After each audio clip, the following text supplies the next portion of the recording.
This time on Beyond the Report, we visit with the residents of the New Legacy Home for Women. Each woman who walks through these doors comes with a different story and set of struggles. Here, they get to press the restart button on their life. Shanna Hargrave, the executive director of New Legacy, started the organization about a year ago after realizing the need Lubbock had for an organization like this.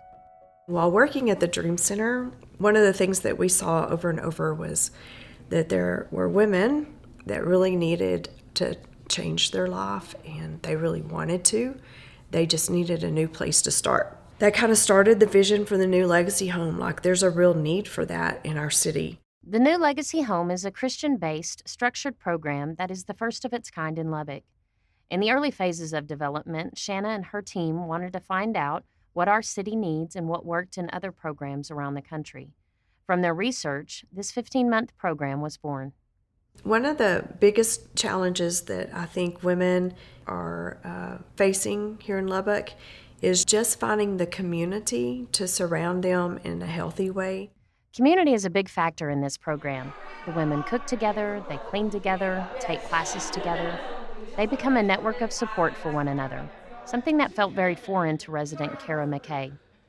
After silently struggling to support her family while her husband was in prison, she hit a breaking point. About a year and a half ago, the pressures of single mom just got to me. I went to happy hour a few times, and then I was like, got a taste of freedom. And I went the wrong way. I was at the point where I was about to lose my house. We had no electricity and no water, and I couldn't pay my bills, and so we had to move in with my mother. And that was really, really hard for me. Eventually, Kara's husband was released from prison.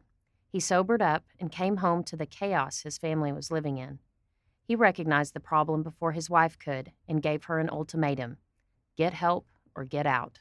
I thought I was hiding it so well because I was working and I was paying the bills as much as I could. Meanwhile, everything was falling apart around me, and I didn't realize it then. But Kara sees it clearly now. Sometimes, moms just need help. I put a lot on my shoulders, and I refused to ask for help. Cooking, cleaning. Can you pick up my kids? Can you watch my kids? Because I didn't want another mother to think that I was less of a mother.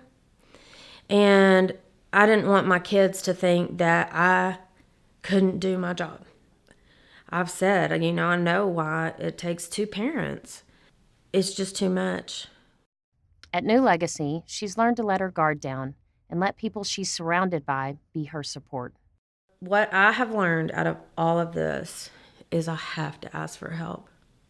God did not put us here alone, and there's a reason for that. It's just plugging into that place and finding the right people that are walking the same direction you are that will support you on that walk.